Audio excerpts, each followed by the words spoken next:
What's going on, guys? Lex here from the MD Journey, helping you succeed on your medical journey with less stress. This video, I want to answer a question I get all the time, which is how do you study in medical school? And I've made various videos about this topic at different phases of the learning process, but I thought I'd make a longer video that would go from start to finish on how exactly I approach each different phase of the studying cycle, all the way from prepping for class to actually taking the exam. So it is going to be a longer video, but I think a lot of you guys will take some key golden nuggets from this video. So stick around, but first let's get to that intro.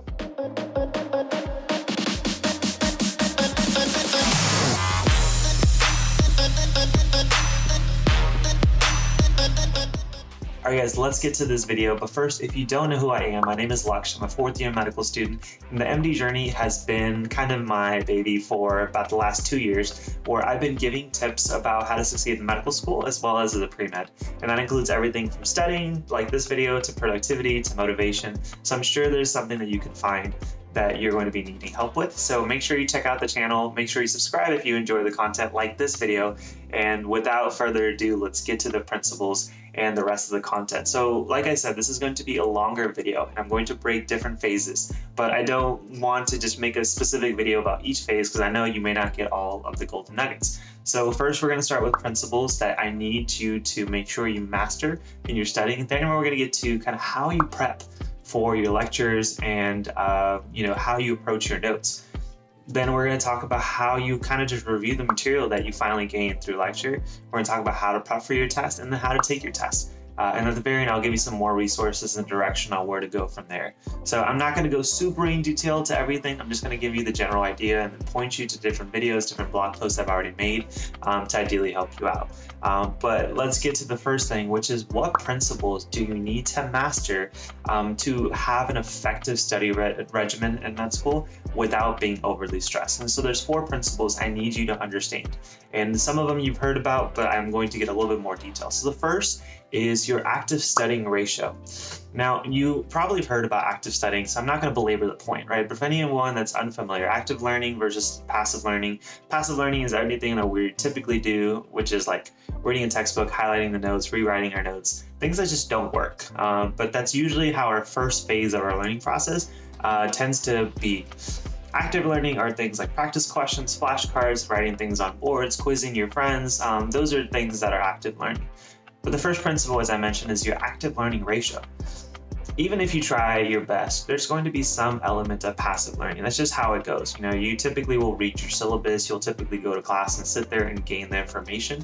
And you can make each of those a little bit more active. And so I'll link a video below on how to make each phase of your learning a little bit more active, but you need to more focus on how much of your learning from the start to the finish, so from gaining the material to taking your test, is actually spent doing active learning techniques. So my ideal ratio is anywhere from 70 to 30 to 80 to 20, meaning you need to be spending 80% of your time with the material using active learning techniques. So that means if you're giving yourself 100 minutes to go over a specific topic, no more than 20 to 30 minutes of those should be spent on things like reading the syllabus or rewriting your notes. And ideally, as you get more practice, kind of where I'm at, you'll probably be able to get to a ratio that's more about 90 to 10. This helps in many different ways. One, you retain the information much better because you're not spending BS time using BS maneuvers. And two, you spend less time because that information makes sense to you much quicker. So figure out what your active learning ratio is. Ask yourself, kind of look at your studying regimen currently and saying, what am I doing that's really not helping me retain info? That's probably time that you're spending doing passive learning techniques, and try to shift away to techniques that really are helping you. Those practice questions, those flashcards, whatever it may be for you, but try to change that ratio.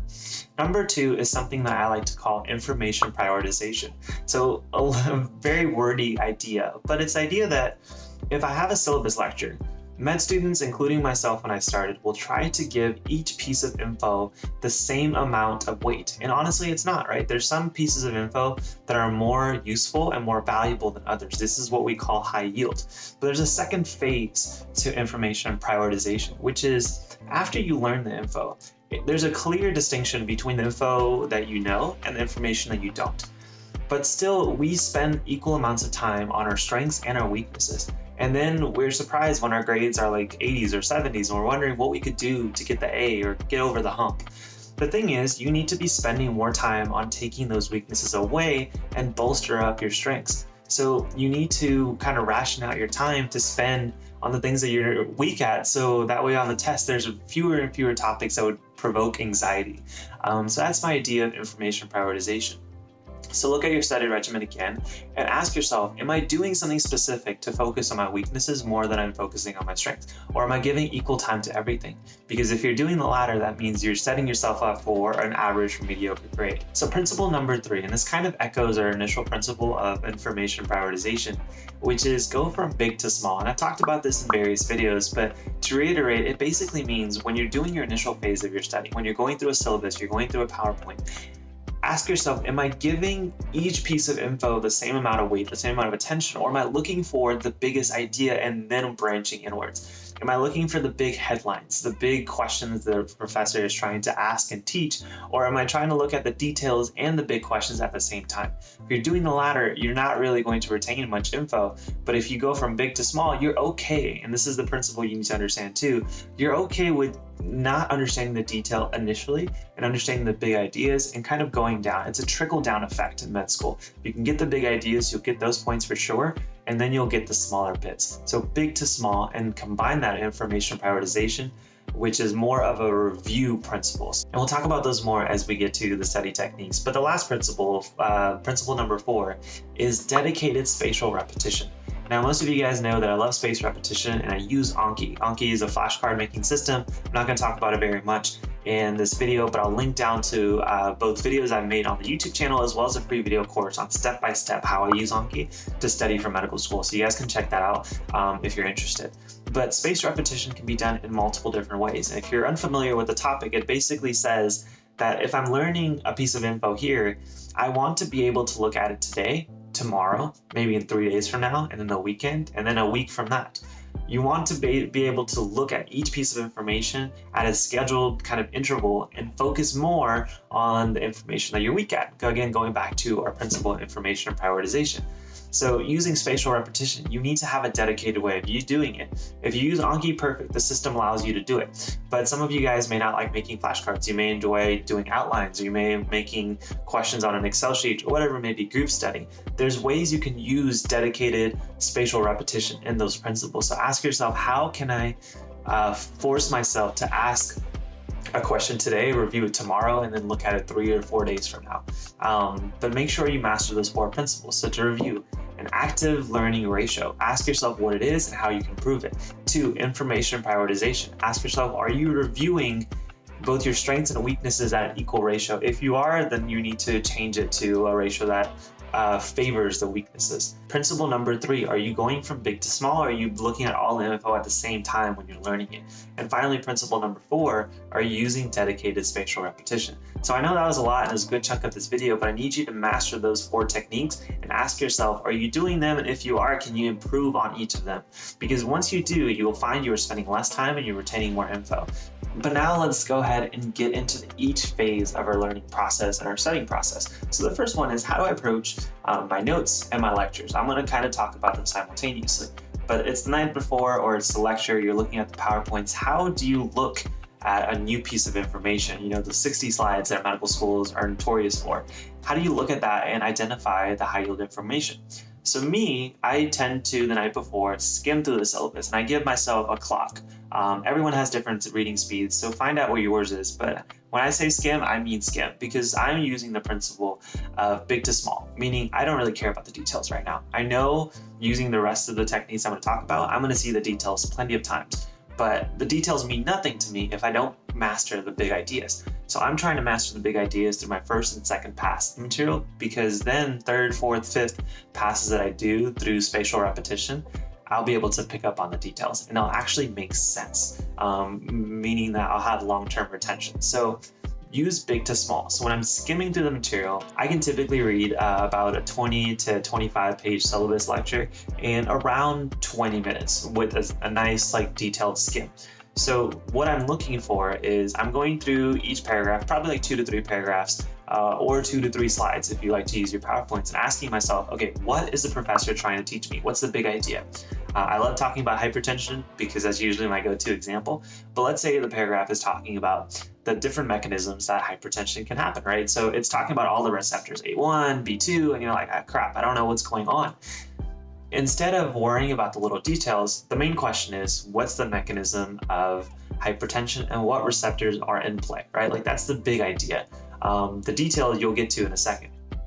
So in my notes, or however I jot them down, some people like to make outlines. I like to use Anki as my note making system because then they turn into flashcards. However you like to do it, make your big idea in the form of a question, because then you can look at your big idea and ask yourself later when you're reviewing, can you actually fill in what I like to call the evidence, which is the details. So if my question is, what is the mechanism behind hypertension and what receptors are in play? That's a very broad question. That's going to require me to connect a lot of dots to be able to kind of explain it. I like to form my questions in a way that maybe an attending would ask me on my rotation, something I'm expected to ideally teach, but it's not like a one answer question. It's not like what receptor or what does A1 receptors do? That's a very kind of like short-winded question, and that leads to more memorization versus understanding. So use your big ideas in the form of a question, and however you jot your notes down, make sure they're in the form of a question. But as I'm skimming through the lecture or the PowerPoint, I'm going through a few paragraphs, a few slides, and asking myself, what is the big idea? I go ahead and put that in my note system, and I keep moving on. So identify all the big ideas. Then when I go to a lecture or I'm listening to lecture, because I'm more of a streamer, I'm basically asking myself, okay, is the professor now actually talking about the big ideas that I asked about? So he may start his soliloquy about the different receptors, and I was like, okay, my ears will perk up in that lecture because I know he's talking about one of my big ideas. So now, when he's talking in lecture, when he's going over those slides, I'm adding in the details as he speaks into my flashcards, into my slides, whatever it may be, because I know, well, I got the big idea right because he's clearly talking about it in a way that I expected him to. And now add the details, add the high yield info that he thinks is important and likely is what he's going to ask. So he may talk about what each receptors do, and you would add that into your detail section. Because now let's move on to the next thing. How do you review for this material? So let's just say you use outline structure, because this is the most simplest way to kind of explain this. If you use outline structure, you've prepared your notes, you've skimmed through your lecture, you have big idea questions, and then after lecture, you should have little details of bullet points underneath each question. So in our mechanism of hypertension, you have the question, and then after lecture, you are able to fill in the details of what each receptor does and how they relate to each other. But now we get to use different principles to actually learn that material that our outlines or flashcards made. So there are going to be informations that you're going to have to kind of connect the dots, and there's going to be some piece of information that you're just going to have to plainly memorize. So let's talk about the info that you're going to have to connect the dots.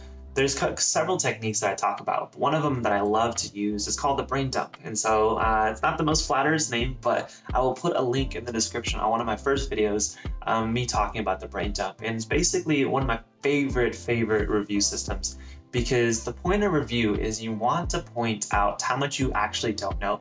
You want that nice slap in the face where your brain subconsciously says, I know it, right? Like we all have that moment in our life where we look through a material and say, I know it. And then it shows up on the test and you're like, crap, I don't actually understand it at all. The brain dump is a nice way to highlight your actual weaknesses. So long story short of how the brain dump works, you grab a piece of paper, it's like right here, and after you kind of been through lecture, you know the structure, you know how the lecture typically started, you know what the topics, the big ideas he was talking about. Now try to regurgitate that info on a piece of paper as quickly as you can. I try to do it anywhere in 5 minutes because I don't need to write out full sentences. I don't need to be able to read what I'm writing. What I'm focusing more on is, because I've memorized the flow of the lecture, I kind of remember how it went. I'm going to be able to quickly understand when I can't go from topic A to topic B. There was something clearly missing. There's a gap in my understanding. And so all I do is I mark a star near that topic and I do the rest of the lecture. By the end of it, you're gonna have a lot of different points, illegible handwriting, that's okay. You're gonna have a lot of markings. So now part of your review is going to be look up that info that pertains to that marking, try to fill in that blank. And look through your syllabus, look through your lecture slides, whatever it may be. And then once you feel like you kind of filled in that gap, do it all over again and see, do you have less markings? Each time you do it, you're going to be able to identify your gaps, understand which infos you're trying to convince yourself you know, but you actually don't. So the brain dump is a great way to do it. I know that was a very kind of short-winded answer on how to use it, but again, I'll link it in the description and you guys can check it out. I'll talk about in the very end kind of other techniques you can use and how you can learn about them. But the other thing that you're going to have to do is you're just going to have to memorize info, right? So unfortunately, that's a part of medicine that never gets old. So I'll forward you to another video that I use a technique called the memory palace and how to memorize things like medications, bacteria, things that you're just going to have to do. And so I'll point you to a video on an example of how I use memory palace and a resource in case you wanted to use it for med school. That'll probably help you out. So again, check that out in below. But that's how you do the review process. You have your notes. Now have a structured way of using active techniques where you could highlight your weaknesses for the connection topics, and you can have an effective way to do the memorization aspect of it too. Now, like I said, there's plenty of other study techniques that I use for the review process. Anki is one of them, so I'll link it in the description, so make sure you check it out. And there's other techniques that we'll talk about at the very end, but I don't want to make this video longer than it is, but the review process is really important, so make sure you stick to the end and understand where you can get more info. But getting into kind of 4, which is how do you now prep for the exam? You've understood how to approach the lecture, you've made your notes in a very question-answer system, either through flashcards or your outlines. You make your reviews system like the day after lecture in a way where you can quickly highlight how much you understood and fill in the gaps. But now you're getting to the test prep. So what principles do you need to understand? And this is what I would do. At the start of the semester, right, you know when your tests are going to be, especially if you're pre-med, but if you're a med student, when the start of the block, I'm assuming your block is going to be a month long, you're going to know when your exams are. So I work backwards. If my test is on a Friday, I typically start studying for that test at least the Wednesday or Thursday before, the week before, because that gives me a nice like 7 to 10 days to prep for it. And that gives me enough time to, one, do several passes of the material. The thing that most med students screw up on is they'll try to point to each lecture maybe once. And again, that gets to the idea of information prioritization, where you're giving each lecture one equal value. There's going to be a lecture that you're really good at and certain lectures you suck at. But if you just give enough time to look at each lecture once, you're going to have that oh crap moment when you get to that lecture and you realize the test is in 2 days. I'm sure many of you guys have had that. I've had that. But if you give yourself time to look at each lecture at least twice, then you're going to be able to spend the second time more on the lectures that you really struggled with. So if my lecture is if my test is on Friday, I'm going to start studying the Wednesday before. I space out how many lectures I have. So let's say we're studying for 10 days and I have 20 lectures, right? That means that I'm not going to be spending only 2 lectures per day. Instead, what I want to do is I want to give a little bit of buffer time. There's going to be times where a lecture or a review takes more time to learn, or you're going to have a day where you slack off and not really study, or a busy day, whatever may happen. In addition, I like to make, like if the test is on Friday, I like to use Thursday and Wednesday to go over everything once and focus more on my weaknesses. So that means I really have, if I'm studying the Wednesday before, I really have 7 days to go over 20 lectures. So that means I give myself about 3 lectures a day. And I review them and I try to do them twice.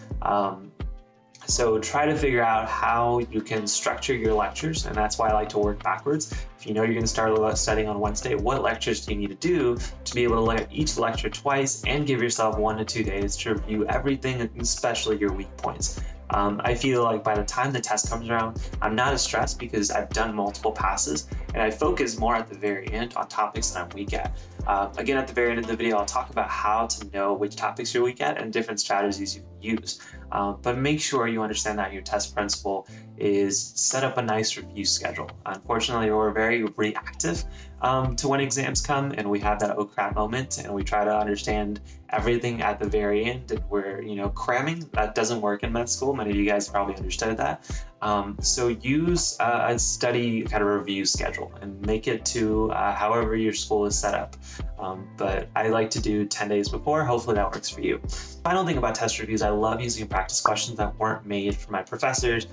So things like QBanks for like step 1 are amazing if you're a first or second year med student. People love using UWorld, but I like using UWorld for my actual board prep. So I'll forward you in the description things like Online MedEd, which have great videos, but also have good practice questions for different topics. You guys can check that out. There'll also be a discount in the description below. I am an affiliate, so if you guys do check it out, I do get a commission, but you can choose to use Online MedEd without going through my link. And then the other resource that I also love using that I use as a first-year med student is called USMLE RX, which is made by the same makers of First Aid. And so it's a QBank 4-step one. So if you're first or second year med student, it's perfect because it's quizzing you on first aid material without making you read the book. And so you can review the material for whatever class you're in that pertains to that section of first aid. So definitely use techniques like the brain dump, practice questions at this very end of the phase to highlight your weaknesses, to use questions that weren't made by you, to be able to see how well you understand the high yield info. And then finally, make sure that you have a review schedule for your test. To where you can have multiple passes in the last few days. Give yourself enough time to focus on the weak points versus looking at each piece of info just once. And finally, I know this has been a long video, but we're almost done, which is how do you actually take the exam? Many of you guys may consider yourselves to be poor test takers, and that's exactly where I was. But I'm gonna give you two principles. One is kind of an approach and one is a mindset. And both of them have helped my grades drastically improve, including my board scores. So the first principle is going from question, answer, STEM. Typically, we're taught to go from, read the whole vignette, the STEM, and the question, and then look at the answer choices. But in med school, most of you guys know the questions are long, you don't have enough time, and you need to be able to make decisions quickly. You also don't like being tricked on the freaking STEM questions. And the other thing is, most of you guys know the most frustrating thing in med school when you're taking an exam is when you realize that all you needed to answer the question is to read the actual question. Versus looking at all the STEM. None of that actually mattered. You could have been able to take away what you needed by just saying what they were asking you. So go to the question first and try to get an idea of what they're trying to get at. And then look at the answer choices. What are your options, right? And when would each option be considered to be correct? So an example I love to give are the different forms of shock. If you haven't learned this, don't worry about it, don't overstress, but many of you guys probably know the different forms of shock are things like cardiogenic, hypovolemic shock, septic shock. And there's different presentations that the patients will show up with, as well as like procedural techniques, such as a right heart cath. So your answer choice may be the different forms of shock, and those may be the answer choice. So now you know that the patient has shock, right? Likely, right? And all you have to look for are pieces of info that's going to be able to differentiate each of them. So you want to see, okay, if it's septic shock, my answers will look like this. If it's cardiogenic shock, my cardiac output will be like this. So now look for those pieces of info in your STEM. Go back to the STEM and look for the pieces of detail. This works so much better than going from STEM question answer because one, when you focus on STEM, sometimes a lot of the info is useless and you're wasting your time. And two, your professors are smart and so they're gonna try to trick you and so they're gonna give you little pieces of detail to try to steer you away from the correct answer.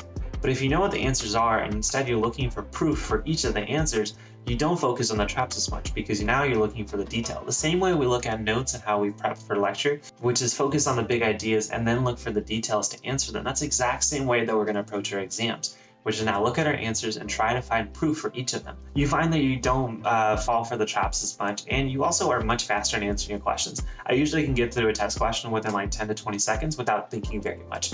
That works wonders if you're especially someone that struggles with like time management. So use that principle of question, answer, STEM next time you take a longer med school exam. The final principle, and this is kind of how the video will end, is when you take tests, it's very easy for us type A personalities to get freaked out about how poor our grades are going to be, especially when we encounter tough topics, right? So you may have a 20 question test and you have 3 questions in a row that are really giving you trouble and you're just telling yourself, crap, I failed, I got a C, like I'm not doing well. And so instead, use a principle that I love using. So if you're a subscriber to my channel, you know this, but go from deficiency to abundance. So instead of focusing on the points that you're losing, focus on the points that you're gaining. So each question, if you have a question and you know it, you mastered it, you learned it, be happy about it, give yourself a pat on the back and say, cool, got the points. Move on. If you keep using that kind of technique, you will find yourself to be in a more of a momentum when you're taking the exam. And by the end of it, you'll focus on all those test questions that you got correct. And typically some of the questions that gave you a hard time, you tend to do 50-50 on. So you'll claim some of them and you won't claim others. So your grade ideally will be better than what it is. Sometimes students will do the opposite where they'll focus on the 20 questions, then I'll mark the ones that they got wrong. They're like, well, I probably got an 80 or a 70 on my test. So instead of work forwards, start claiming points each question at a time, and you'll realize that your momentum and your confidence in the exam will be much better. The questions that you don't know, just kind of shrug your shoulders, try your best, get an educated guess, and move on. Maybe you'll claim the points, maybe you won't. But try to use that mindset of abundance over deficiency and working on focusing on the points that you're gaining versus the ones you're losing. All of that combined with everything we've talked about, guys, I promise you, you'll do much better on your med school exams. Material will become much easier to understand. I know this is a very long video with a lot of concepts, guys, but hopefully it was helpful. And quickly, I want to point you to kind of a direction for any of you guys that are looking for a little bit more help and assistance. If you want a little bit more hand-holding, if you want more insight into each technique that I use, through the review process to how I take my notes. If you want real life examples of me going through them, I'm working on a really cool project, which is I'm making a video course on how to study from start to finish. And so it's currently it's about 15 to 20 modules. So it includes how to study different principles you need to master, how to prep for your exam, and the study techniques that I love using. So different videos for those, as well as kind of how to prep for things like step 1 and step 2, things that I've done well on and what resources and schedules I would give you if you're in that phase of your learning. So this video course is again going to be me kind of holding your hand and showing you different techniques, things that I would want to have known when I was a first year med student on how to approach med school and study better and have more free time, right? You want to become more efficient, you want to study better, and you want your grades to be better. And I've been able to manage to do that. I want to teach you to do the same. So this video course is currently in the beta phase. I'm designing all the content right now and producing all the videos. And so I'm giving you guys an opportunity if you want to jump on board. Many of you guys know that I've already written a book about how to study in medical school, and most of my students have loved it because it's taught them how to study and transform their study techniques while they're spending less time. And you guys can check out a lot of the testimonials in the link down below. But I'm giving a pretty cool opportunity because I want insight on this video course I'm making. If you get the book for the price it is right now, you'll get the video course for free as well. So check out the link in the description where you'll get the book and the course for the price of one. If you're watching this video much further in the future, and the price will likely have changed, but definitely check out the link still down below. But if you're interested in being one of my first students and giving me feedback so I can make this course as effective as possible, check out the link down below and get yourself a really good deal. And I'm not going to act like this video course is for everybody. It's not, but it is for somebody that wants a little bit more hand-holding, that's kind of finding themselves in a rut and wants a little bit more assistance. So if that is you, if you think that is you, make sure you check out the link down below in the description, and I'd be happy for you to be one of my first students. But I'm not going to belabor the point anymore. Again, if you guys enjoyed the video, make sure you give a like, subscribe to the channel, comment down below with any questions you have, and as always, I will see you guys in the next video. Take care, guys.